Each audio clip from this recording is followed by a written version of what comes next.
واذكر في الكتاب مريم إذ انتبذت من أهلها مكانا شرقيا فاتخذت من دونهم حجابا فأرسلنا إليها روحنا فتمثل لها بشرا سويا قالت إني أعوذ بالرحمن منك إن كنت تقيا قال إنما أنا رسول ربك لأهب لك غلاما زكيا قالت أنى يكون لي غلام ولم يمسسني بشر ولم أك بغيا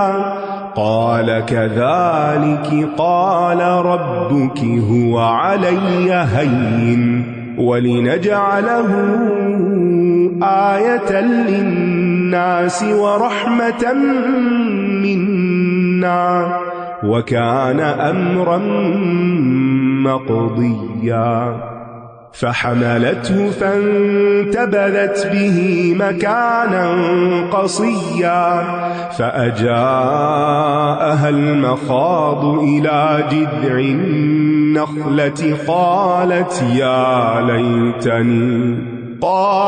يا ليتني مت قبل هذا وكنت نسيا منسيا فناداها من تحتها ألا تحزني قد جعل ربك تحتك سريا وهزي إليك بجذع النخلة تساقط عليك رطبا جنيا فكلي واشربي وقري عينا فإما ترين من البشر أحدا فقولي إني نذرت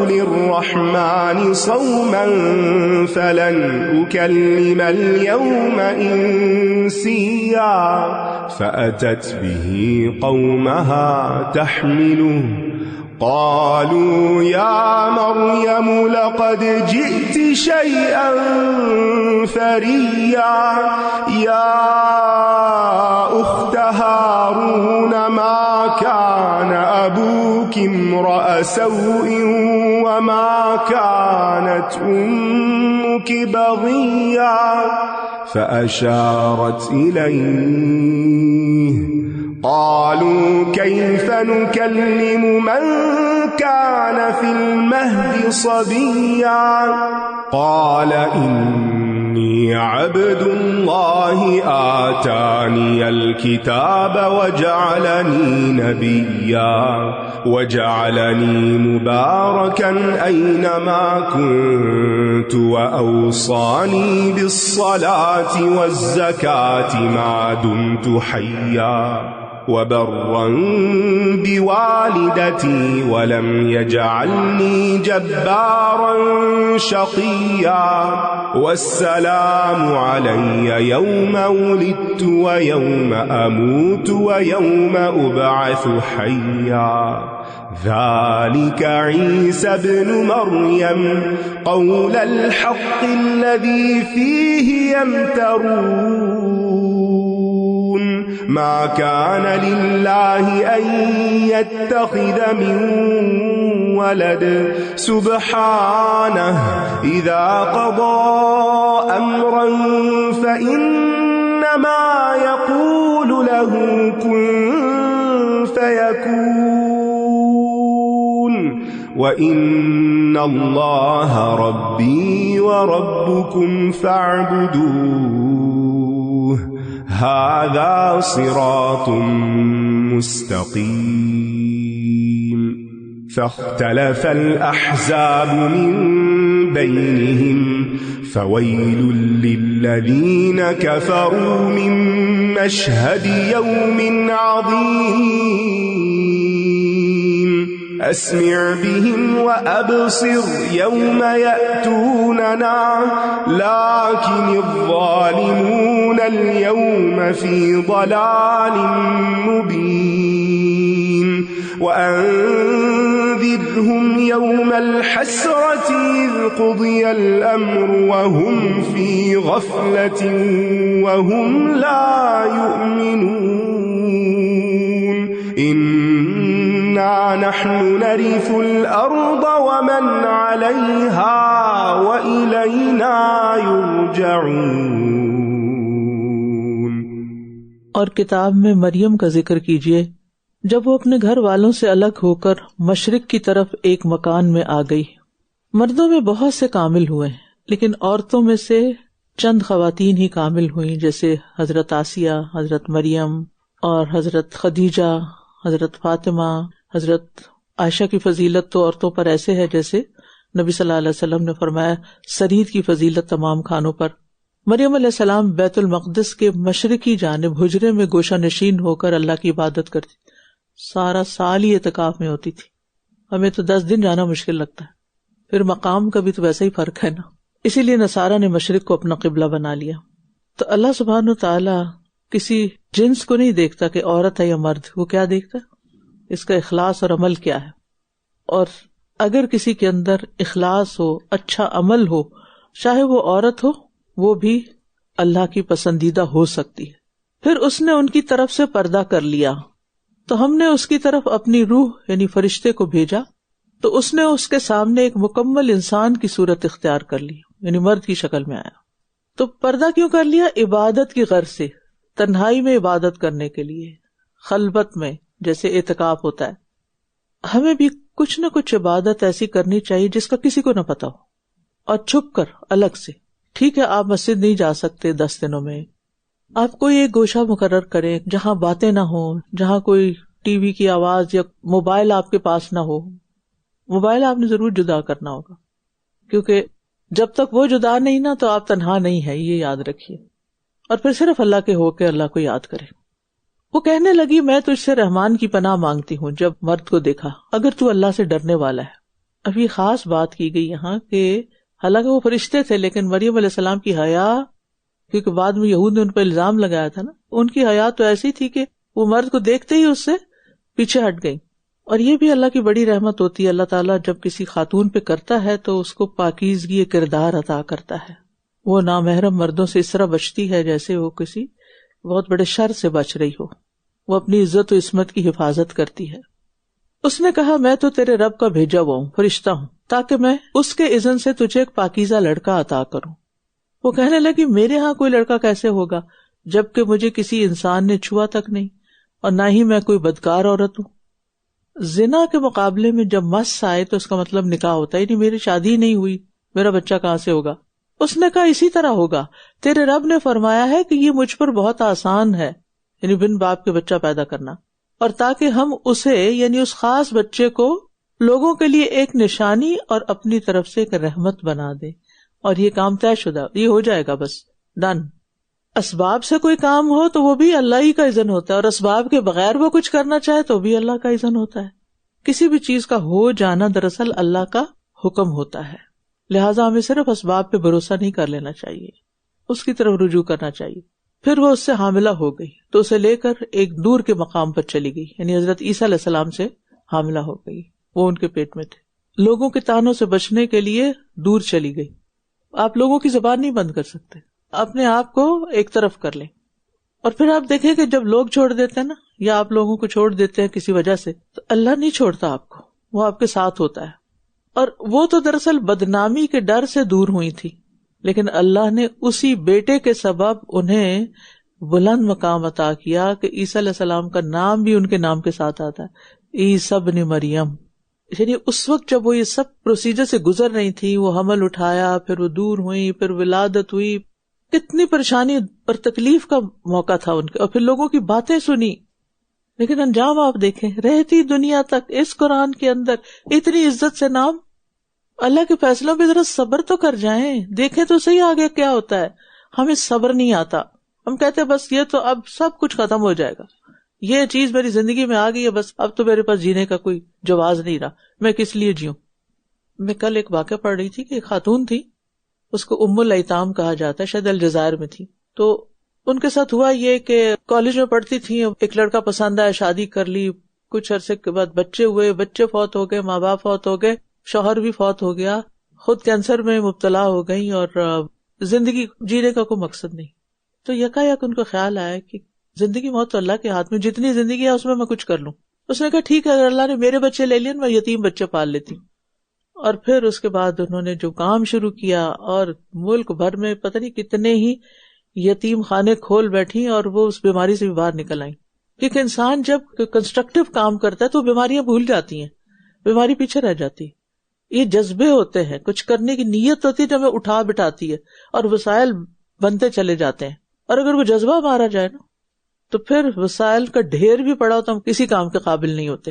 یعنی آپ سوچیں کہ ایک عورت اسپتال میں بے یارو مددگار پڑی ہے جو موت کا انتظار کر رہی ہے، لیکن کس طرح اللہ سبحانہ و تعالیٰ اس سے اتنا بڑا کام لیتا ہے. جو اللہ پر توکل رکھتی تو اللہ ہم سے بھی کوئی کام لے لے. کبھی یہ نہ سوچے میں تو کچھ نہیں کر سکتی، یہ نہ سوچے، بہت کچھ کر سکتی، عورت ہو کے بھی کر سکتی، کروانا اللہ نے ہے. بس آپ نیت اور ارادہ تو کریں کہ میں نے کچھ کرنا، چاہے چھوٹا سا ہی کام کیوں نہ ہو. پھر درد سے اسے ایک کھجور کے تنے تک لے آیا. وہ کہنے لگی اے کاش کہ میں اس سے پہلے ہی مر جاتی اور بھولی بسری ہو جاتی. فتنوں سے بچنے کے لیے اگر کوئی موت کی آرزو کرے تو اس کا جواز ملتا ہے کہ میرے دین ایمان کو خطرہ ہو گیا. اور پاک دامن عورتیں اپنی عزت کو سب سے زیادہ عزیز سمجھتی ہیں، وہ اس پہ حرف نہیں آنے دینا چاہتی. بعض آزمائشیں ہوتی سخت ہیں لیکن ان کے اندر بڑی خیر چھپی ہوئی ہوتی ہے. تو فرشتے نے اسے اس کے نیچے سے پکارا کہ غم نہ کر، تیرے رب نے تیرے نیچے ایک نہر بہا دی یا ایک چشمہ بہا دیا ہے. غم جو ہوتا ہے نا اس کا تعلق اپنی ذات سے ہوتا ہے، ذاتی اغراض اور مقاصد سے ہوتا ہے. اور حزن وہ ہوتا ہے جو اپنے اندر اعلیٰ تخلیقی صلاحیتیں رکھتا ہے، یہ ذاتی غرض کے لیے نہیں ہوتا. اور کھجور کے تنے کو اپنی طرف ہلا، وہ تجھ پر پکی ہوئی تر و تازہ کھجوریں گرائے گا. کوئی نہیں ہے پاس، پانی بھی آ گیا، کھجوریں بھی آ گئی، سارے وسائل پیدا ہو گئے. اور یاد رکھیے نفاس میں، زچگی میں یہ بہترین غذا ہے، پانی اور کھجور، اور ہو سکے تو چشمے کا پانی. اگر ایسی عورت کے لیے کھجور سے کچھ اور بہتر ہوتا تو اللہ تعالیٰ وہ پہلے نہیں پھل بھیجتے تھے، تو ان کے پاس حضرت زکریا دیکھتے تھے نا پھلوں. تو اب بھی پھل بھیج دیتے, نہیں, کھجور بھیجی جو ان کی اس وقت کی ضرورت تھی. اور پھر اللہ جس سے محبت کرتا ہے اسے خاص عزت اور تکریم دیتا ہے. فرشتہ بھیجا, اس نے پکارا, غم نہیں کرو, نعمتوں کو دیکھو. غم کی حالت میں پانی پی لینا اور کھجور کھا لینا فائدہ دے گا. کبھی دل گھبرا رہا ہو نا, تو یہ غم سے خلاصی کا ایک نسخہ ہے. اچھا, مریم علیہ السلام کو موت کی خواہش کے وقت فرشتے نے آ کے نہیں کہا کہ ایسا نہ کہو, لیکن غم کے وقت کا غم نہ کرو. اس سے کیا پتا چلتا ہے کہ غم موت سے بھی بری چیز ہے. جو کسی کو لگ جائے تو وہ کسی کام کا نہیں رہتا. لہٰذا اپنے آس پاس والوں کو غم سے باہر نکالنا چاہیے, اچھی ہمت دلا کر. غم نہ کرنے دیں, نہ خود کرے نہ کسی کو کرنے دیں. کثرت سے دعا مانگے. اگر کوئی غم لگ جائے کہ اللہ مجھ سے نکال, کیونکہ غم کر کے مسئلے تو نہیں حل ہونے نا. آپ جتنا مرضی غم کر لیں اور کہیں کہ اب مسئلہ حل ہو جائے اس غم کرنے سے, تو نہیں ہوتا. اس لیے اس کا فائدہ کوئی نہیں. کسی بھی مسئلے کی جڑ تلاش کرنی چاہیے. اور عورتیں چونکہ زیادہ غمگین ہوتی ہیں تو اس لیے خاص طور پر آ کے کہا لا تحزنی, کیونکہ نازک آپ گنے ہوتے ہیں نا. اور پھر آپ دیکھیے کہ جب اللہ کی رحمت آ جاتی ہے نا تو برکتیں نازل ہو جاتی ہیں. رزق آتا ہے توکل اور اسباب اختیار کر کے. اسباب اختیار کرتے رہیں لیکن ساتھ اللہ پہ بھروسہ رکھیں, کیونکہ آسمان سے حضرت ایوب کی طرح سونے کے پتنگے نہیں اتریں گے, محنت کرنی پڑے گی. اور ان پہ جو اترے تھے تو اس کے پیچھے ان کا ایک طویل صبر تھا. بس کھا اور پی اور آنکھیں ٹھنڈی کر. پھر اگر تو کسی انسان کو دیکھے تو کہہ دینا میں نے تو رحمان کے لیے روزی کی نظر مانی ہے, چپ کر روزہ رکھ لینا. لہٰذا آج میں کسی انسان سے ہرگز کوئی بات نہیں کروں گی. جب لوگ بہت طوفان اٹھا لینا تنقید کا, اعتراضات کا, الزامات کا, خاموش ہو جائیں, کیونکہ اس وقت بات کرنے کا فائدہ کچھ نہیں ہوتا. کوئی سننے کو ہی تیار نہیں, وہ تو اپنی بڑاس نکال رہے ہیں. اچھا یاد رکھیے ہماری شریعت میں چپ کا روزہ نہیں ہے. بس یہ کہا گیا کہ روزے کی حالت میں لغو نہ کرو, لڑائی جھگڑا نہ کرو. اور پھر یہ بھی اللہ نے سکھایا تھا نا کہ اب چپ رہنا ہے. اللہ تعالیٰ جب کسی کا دوست بن جاتا ہے, اس کی سرپرستی فرماتا ہے, تو پھر انسان کو شر پسندوں کی پرواہ بھی نہیں کرنی چاہیے اور خاموشی اختیار کر لینی چاہیے. پھر وہ اسے اٹھائے ہوئے اپنی قوم کے پاس آئی. وہ کہنے لگے اے مریم تو ایک عجیب چیز لائی ہے. نیک لوگوں کے بارے میں نا جلدی برا فیصلہ نہ کریں. مثلا وہ کوئی چیز اٹھا کے کسی کی جا رہے ہیں تو آپ سے یہ چوری کر کے لے جا رہے ہیں, یہ نہ سوچ, اچھا گمان رکھیں. اور آپ دیکھیں کہ لڑکی ہی تھی نا, خاتون تو نہیں تھی, اور کنواری بھی تھی اور فکر مند بھی تھی, غمگین تھی, لیکن اللہ کے حکم کی کیسی پابندی, بولنا نہیں, تو ایسی مضبوطی, کوئی جواب نہیں. اور وہ ان کے تانے چپ ہی نہیں ہو رہے. اے ہارون کی بہن, تیرا باپ کوئی برا آدمی نہ تھا اور نہ ہی تیری ماں کوئی بدکار عورت تھی. اب یہاں ان کو معزز نام کی طرف نسبت کر کے پکارا جا رہا ہے. فلاں کی بہن, فلاں کی بیٹی, فلاں. عام طور پر ایسے مواقع پر عزت کے ناموں سے پکارا جاتا ہے. تو اس نے اس کی طرف اشارہ کر دیا, بچے کی طرف. وہ کہنے لگے بھلا ہم اس سے کیسے بات کریں جو ابھی گود میں ایک بچہ ہے. اب دیکھیے کہ کتنا صبر کیا ہوگا نا, اتنی سخت سخت باتیں سن رہی تھی, بول نہیں رہی اور بچے کی طرف اشارہ کر دیا. وہ بول اٹھا, بچہ بول اٹھا, بے شک میں اللہ کا بندہ ہوں, اس نے مجھے کتاب عطا کی ہے اور مجھے نبی بنایا. سبحان اللہ. ابھی گود میں ہے اور اللہ نے پہلے ہی بتا دیا کہ تمہیں یہ سب ملے گا, جیسے یوسف علیہ السلام کو کنویں میں بتا دیا تھا. اور اپنا انٹروڈکشن کیسے کرا, عبداللہ, میں اللہ کا بندہ ہوں, عبد غلام ہوں اللہ کا, اور اس نے مجھے بابرکت بنایا ہے جہاں پر بھی میں ہوں, اور اس نے مجھے نماز اور زکوٰۃ کا تاکیدی حکم دیا ہے جب تک میں زندہ رہوں. جہاں بھی جاؤں بابرکت ہوں. بابرکت کیسے ہوتا ہے انسان, کوئی بھی انسان بابرکت کیسے ہوتا ہے؟ جب وہ جس جگہ جاتا ہے کوئی خیر کا ہی کام کر کے آتا ہے, کوئی نیکی ہی کما کے آتا ہے, جس کو ملتا ہے اس کو فائدہ ہی پہنچاتا ہے, کوئی نہ کوئی اس کو فیض پہنچا دیتا ہے, کوئی خیر پہنچا دیتا ہے, اور کچھ اسمائل کر کے اس کا دل خوش کر دیتا ہے, اس کو کوئی اچھا جملہ بول دیتا ہے, کوئی نصیحت کر دیتا ہے, کوئی مشورہ دے دیتا ہے, کوئی آنسو پوچھ لیتا ہے. اور ہمارا حال اس سے برعکس ہے, کوئی اچھی بات بھی کرے اس کے پیچھے پڑ جاتی, یہ تم نے کیا بات کی, یہ ایسے کیوں کہا, ویسے کیوں کہا, یہ کیوں کر لیا. ہر وقت ہم دوسروں کے عیب پر ہی نظر رکھتے ہیں, چاہے ہوں یا نہ, خود ہی عیب بنا لیتے ہیں ان کو. بعض اوقات بات ہمیں سمجھ نہیں آتی اور ہم دوسرے کو کہتے ہیں آپ نے یہ کیوں کہہ دیا, بھئی آپ دوبارہ تو سنو کیا کہا ہے, مقصد تو دیکھو. اور پھر آپ دیکھیے خاص طور پر نماز کی اہمیت, شریعت کے احکامات موت تک معاف نہیں, اور اپنی والدہ سے نیک سلوک کرنے والا بنا ہے. آپ دیکھیے یہ ترتیب ہر جگہ آپ کو ملے گی, اللہ کی توحید, عبادت اور والدین. اور مجھے سرکش اور بدبخت نہیں بنایا. والدین کے ساتھ اچھا سلوک کرنے والا بدقسمت نہیں ہو سکتا. بدبخت وہ ہے جسے والدین کے ساتھ اچھا سلوک کرنے کی توفیق نہ ملے. دعا, قرآن, والدین سے نیکی، یہ انسان کو دونوں جہانوں کی بدبختی سے بچاتے ہیں. اور سلام ہے مجھ پر جس دن میں پیدا ہوا اور جس دن میں مروں گا اور جس دن میں زندہ کر کے اٹھایا جاؤں گا. یحییٰ علیہ السلام کی طرح ان کو بھی سلامتی کی بشارت. یہ ہے عیسیٰ ابن مریم، حق کی بات جس میں یہ شک کر رہے ہیں. اللہ ایسا نہیں کہ وہ کسی کو بیٹا بنائے، وہ پاک ہے. جب وہ کسی کام کا فیصلہ کر لیتا ہے تو اسے کہہ دیتا ہے ہو جا، تو وہ ہو جاتا ہے. اور بے شک میرا رب اور تمہارا رب اللہ ہی ہے، بس اسی کی عبادت کرو، یہی سیدھا راستہ ہے. یہ عیسیٰ علیہ السلام کے کلام کا آخری حصہ ہے اور ان کی تبلیغ کا خلاصہ. پھر یہ گروہ عیسیٰ علیہ السلام کے بارے میں آپس میں اختلاف کرنے لگے، تو جن لوگوں نے کفر کیا ان کے لیے ایک بڑے دن کی حاضری کے باعث ہلاکت ہے.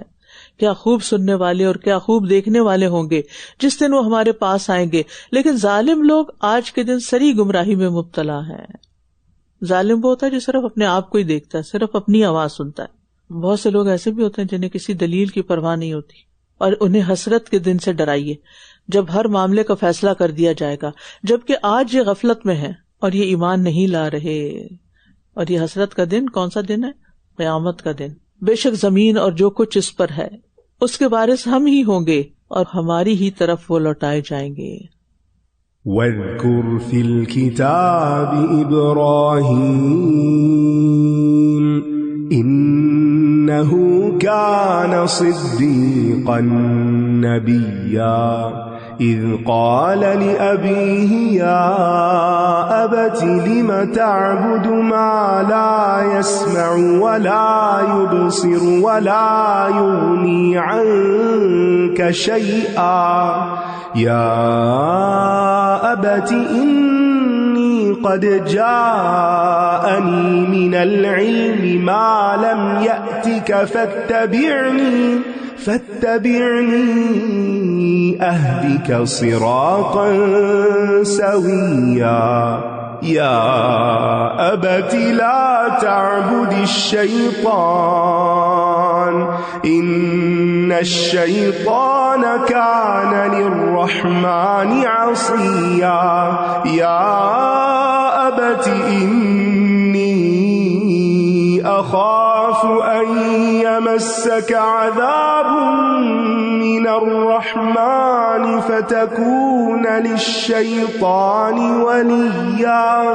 قَالَ أَرَاغِبٌ أَنتَ عَنْ آلِهَتِي يَا إِبْرَاهِيمُ لَئِن لَّمْ تَنْتَهِ لَأَرْجُمَنَّكَ وَاهْجُرْنِي مَلِيًّا.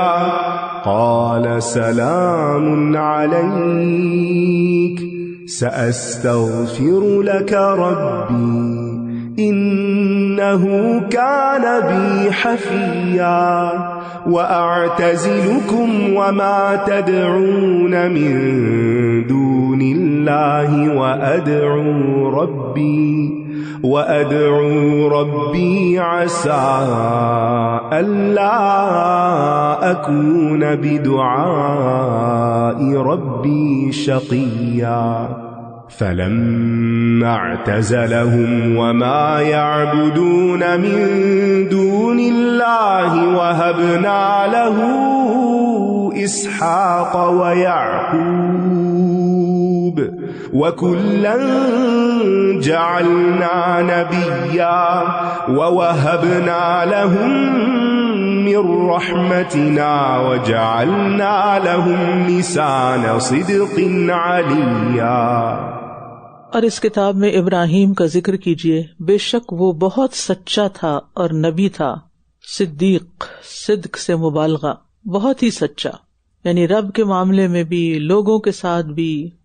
اور پھر آپ دیکھیے کہ ان کا ذکر کیجیے اس کتاب میں، نیک لوگوں کا ذکر کیجیے. کیوں؟ نیک لوگوں کے واقعات، حالات بتانا کیوں ضروری ہے؟ آپ دیکھیے کہ جیسے بچوں کی تربیت ہے نا، تو اس میں بھی اگر آپ ان کو پیغمبروں کی کہانیاں سناتے ہیں، صحابہ کی کہانیاں سناتے ہیں، اللہ تعالیٰ کی نشانیوں کے بارے میں بتاتے ہیں اور آخرت کا یقین دلاتے ہیں، 4 چیزیں ہی آپ کر لیں گے نا تو آپ نے فرض پورا کر دیا. کون سی؟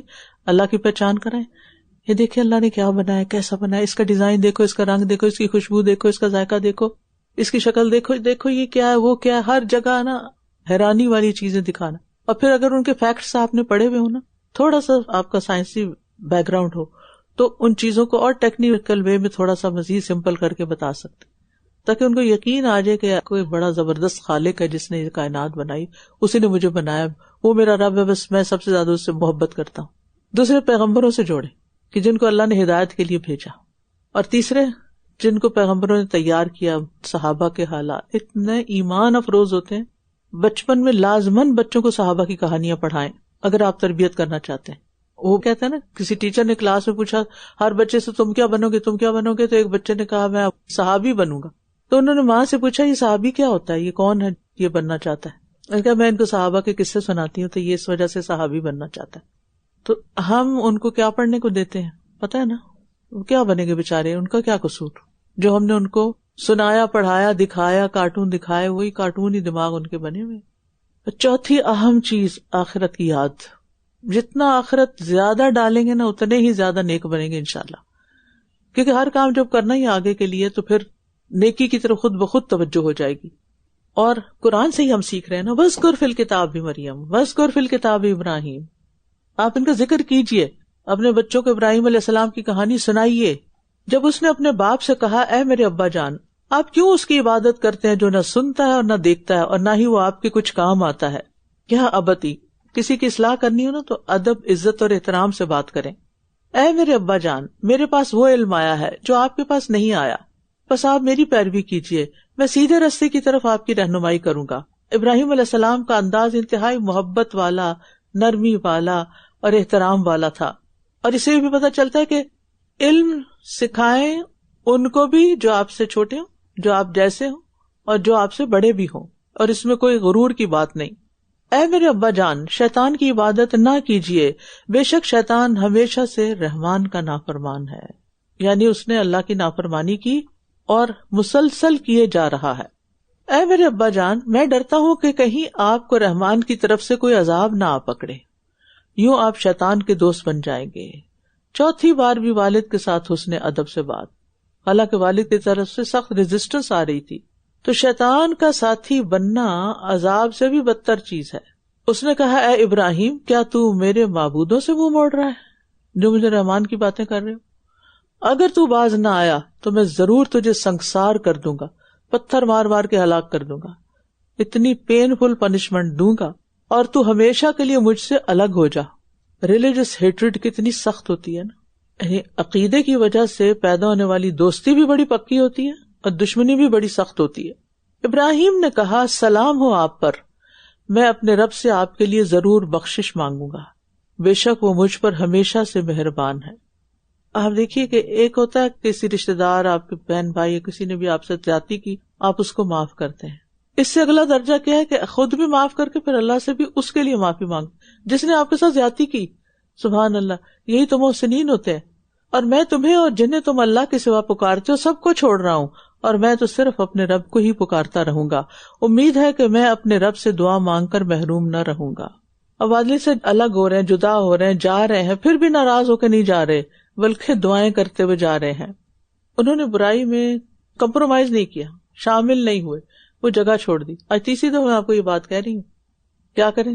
ایک طرف ہو جائیں. پھر جس چیز کو آپ بدل نہیں سکتے نا اس سے آپ ڈسٹینس پہ آ جائیں، کیونکہ برائی میں، لڑائی میں شامل ہونے سے فساد ہی فساد ہوگا.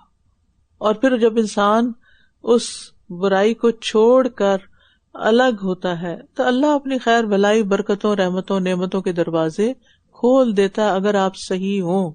پھر جب اس نے انہیں اور جن کی وہ اللہ کے سوا عبادت کرتے تھے چھوڑ دیا تو ہم نے اسے اسحاق اور یعقوب عطا کیے، اور ہر ایک کو ہم نے نبی بنایا. صرف بیٹا اور پوتا نہیں بلکہ نبوت بھی دی ان کو. سبحان اللہ.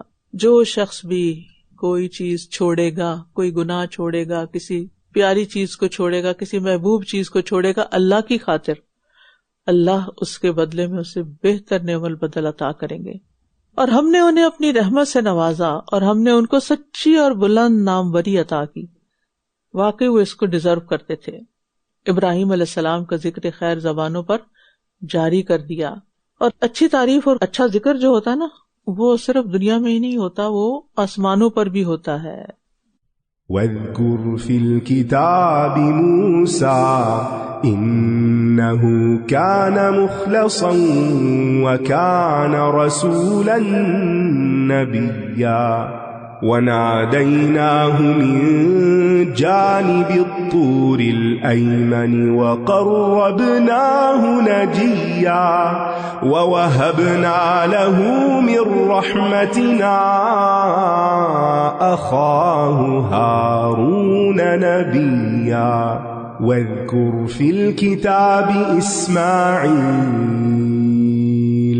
إنه كان صادق الوعد وكان رسولا نبيا وكان يأمر أهله بالصلاة والزكاة وكان عند ربه مرضيا واذكر في الكتاب إدريس إنه كان صديقا نبيا ورفعناه مكانا عليا أولئك الذين أنعم الله عليهم من النبيين من ذرية آدم وممن حملنا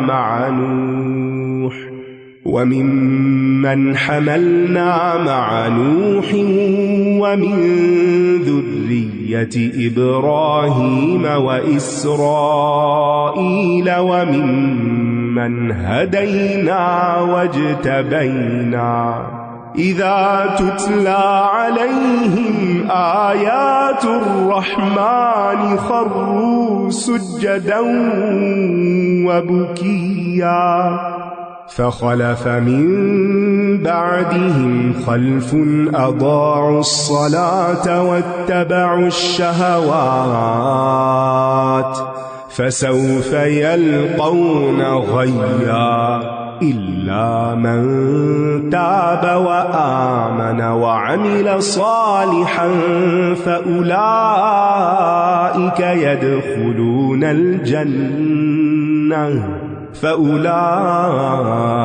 يدخلون الجنة ولا يظلمون شيئا جنات عدن التي وعد الرحمن عباده بالغيب إنه كان وعده مأتيا لا يسمعون فيها لغوا إلا سلاما ولهم رزقهم فيها بكرة وعشيا تلك الجنة التي نورث من عبادنا من كان تقيا وما نتنزل إلا بأمر ربك له ما بين أيدينا وما خلفنا وما بين ذلك